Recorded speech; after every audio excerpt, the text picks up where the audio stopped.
Good evening all, this is Tom here. It's Saturday evening here in New Jersey, and it was a beautiful day here. It was almost 70, I guess, and I hope everybody had a happy Thanksgiving. And I was been off all week, and I've been doing a lot of layout work. Got a lot of stuff done on the wiring stuff, and all my lights are mounted and everything thanks to Jim Tedesco's lighted holders.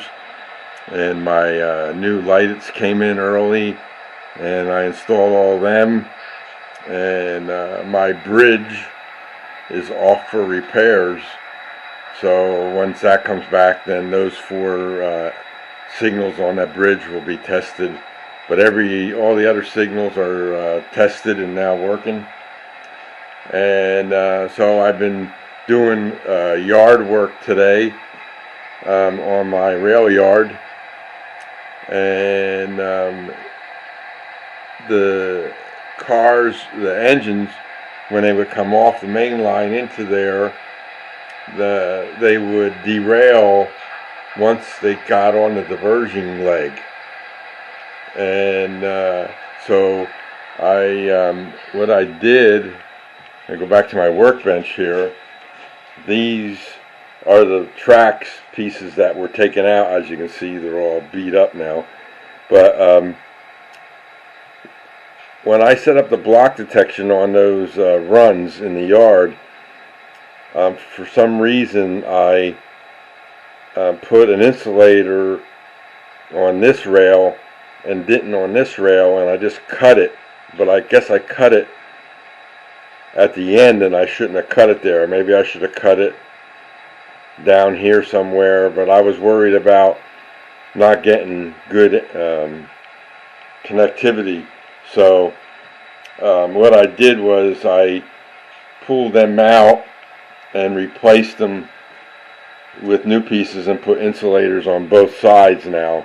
And now, because what was happening is when I cut this, the rail would either be lower or higher, and when the car and the engine came around the diversion leg and hit that, it would derail the engine.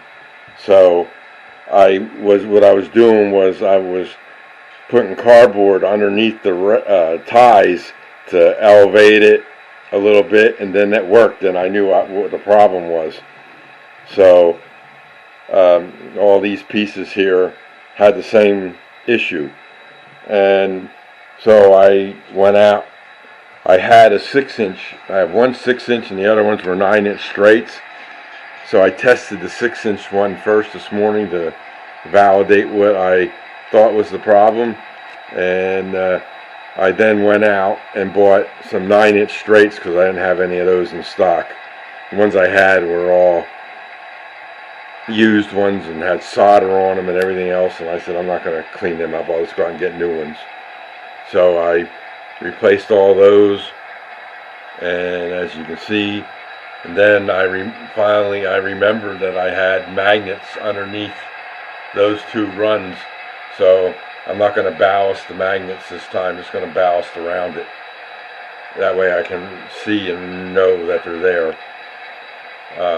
And now that KCS engine runs, the 44 toner, he runs in there, no problem. The KCS hesitates every so often, but it hesitates anywhere I run it. I don't know what's going on with that. I watched something on the DCC guy about engines and the decoders and stuff like that. I don't know. Maybe I'll open it up and see what kind of decoders in there. See if it has any throttles or anything like that on with a capacitor. And if it does, then I'm yanking that out of there, because throttles and everything aren't good for us here. And so anyway, enough about that. You can see the DCC guy's channel. He has more information. He's the expert. I'm not. But I'm looking to see what I can do about that one. And the same thing with this CSX one. He hesitates every so often. And I tried to open him up today, and I couldn't get that cover off for the life of me, so I put the screws back in and said I'll do it another day. And I was going to use that big CSX in place of that, but that won't run on the other side of the layout in Murray Field. It just won't run there. Too many close calls. That's why I have to have that shorter engine. So as I was running that CSX up from the Murray Field over to Upper Grimsby, which is where the UPS building and everything is, first I had to make sure that this crossover worked. So he comes through there and all the cars come through there. I had to cut out a little bit here because the engine hit that, so I got to do a little landscaping there just to cover that up. And then it comes over through here, and then it goes through that turnout and goes up, and it went up. And then what happened, I heard it hit something. I go, what's it hitting now? And we come down to here, and we're looking at the signals, and the red and the green, and those two that you can't see because they're facing the other direction, they were all across from each other. And right down there where they were is 1.5 inches between the tracks. And I had those things butted up against each other, and the train still hit it. So I moved them up this way. Now there's almost 3 inches of space between the tracks, and I have my signal gauge that I lay on the track, and it keeps the signals in a distance so that the trains don't hit it. But I don't remember if I did that when I was working on the Helix there. So, things you have to do when you have problems. And I had 2 signals backwards. They were facing the wrong direction, so I had to move that one there by the house, and one on the back side of the CSX. That guy there was facing the other direction. I had to rotate it around.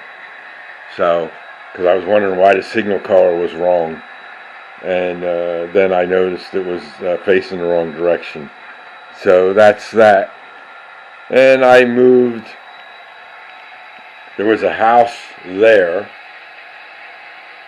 and this is the construction crew working on putting in a new road. I'm going to connect Murray Field to Rose Lake, going over these 3 tracks, and I got it all pinned out to where I want it to go. So that's that's what they're working on, and we'll see how that is. And let's see, what else did I do? Well, I got the light. I got all the signals up and running. I got all the lights mounted on the underneath the layout. The wiring looks a lot much better underneath there. These 2 sides, I still got to do some more work with a lot of wiring for all the gadgets that are underneath here. But I got my staple gun, and I was just stapling up where I could. Now I can almost crawl under there without hitting wires on my back, so that's not too bad. But we got that, and the only ones that I don't have tested yet are the bridge. I had a bridge there, and it's off being repaired by the guy who made it for me, and I had was working underneath that area there, and I bumped it with my elbow or something, I don't remember. And so I asked him, and he said send it back and he'll fix it for me. So he's a good guy. CSS, Custom Signal Systems, is Rich. Good guy. And let's see, what else?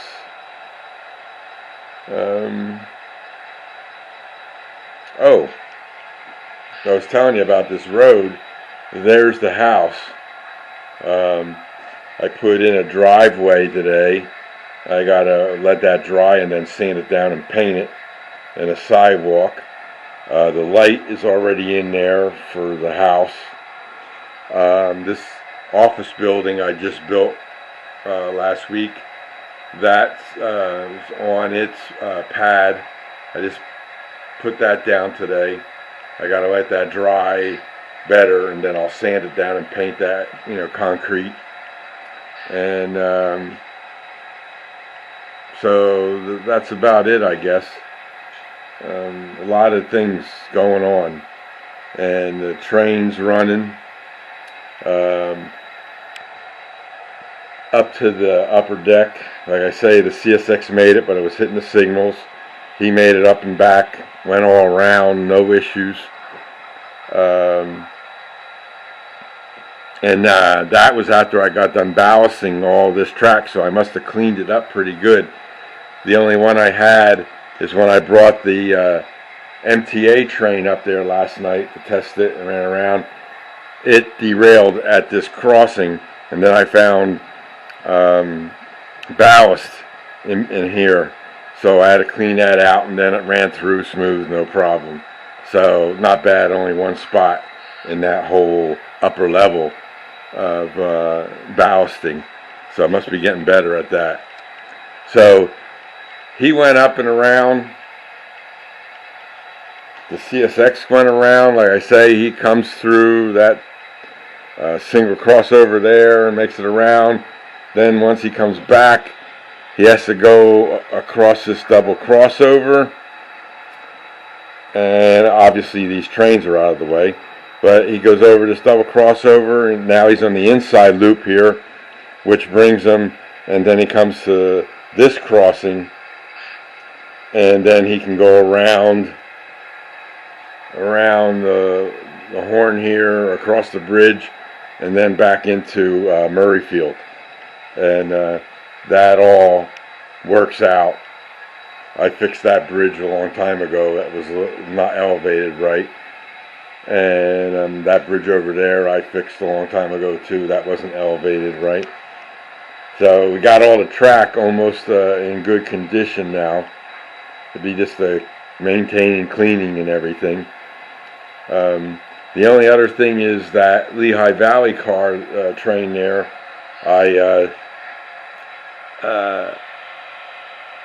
It derails somewhere from this turnout and around this bend somewhere. I haven't figured it out yet. No matter what car I connect to the front end, to the behind the engine, and when this Lehigh Valley car here was on that train, it never derailed. All those cars don't derail. It's that one there, first on the first in the line, works great when it's going around. But when I brought that train up the Helix, he derailed about 3 or 4 times up in the Helix somewhere, and I don't know why. And I have had trouble with the trucks on this guy for the longest time. One has a screw in it, the other one has a plastic pin in it. I lost the plastic pin long time ago. I don't know what it was, and I've been trying to get that thing to work. So I just ordered a replacement for that guy. But it has to be that long of a car, because if I put any one of these 3 cars on it, it runs. But I'm trying to keep the road name the same, Lehigh Valley, on all those cars. That's the Lehigh Valley run. So the company I ordered that from is in Georgia, and because of the holiday, I guess it's a little slow getting out the door. So I'm just waiting for that. And a little more scenic stuff will be going on. Working on mainly getting the trains running and the track set up. And we're getting there. One project that I'm going to be coming down the road is I'm going to be replacing the inner track on the Helix. I'm not happy with the way that is. I only can run the small engines in the inside and the big engines on the outside. The small engines will run on the outside track too, but they won't. I can't get the big engines on the inside track. And all my engines will run on an 18-degree radius, which that inner track is. But unfortunately, when I cut it for blocking, a lot of the places got out of whack, and it derails at almost every joint going down. I put pins by all the places, and I thought maybe if it was just one or two, I could try and fix it by moving the track a little bit one way or the other, but it's on every level. So I'm going to yank it all out and replace it, and make sure that it's 18 degrees, and I'll use insulators on the tracks instead of cutting the rails like I did before. So, you know, that's another plan. That's for later on after the holidays. I want to get a lot of the trees and stuff made for everything else. I guess I've talked enough. It's been a long week, and hope everybody again had a great Thanksgiving, and we'll see you in the next video. This is Tom, and you all take care. Thanks. Bye.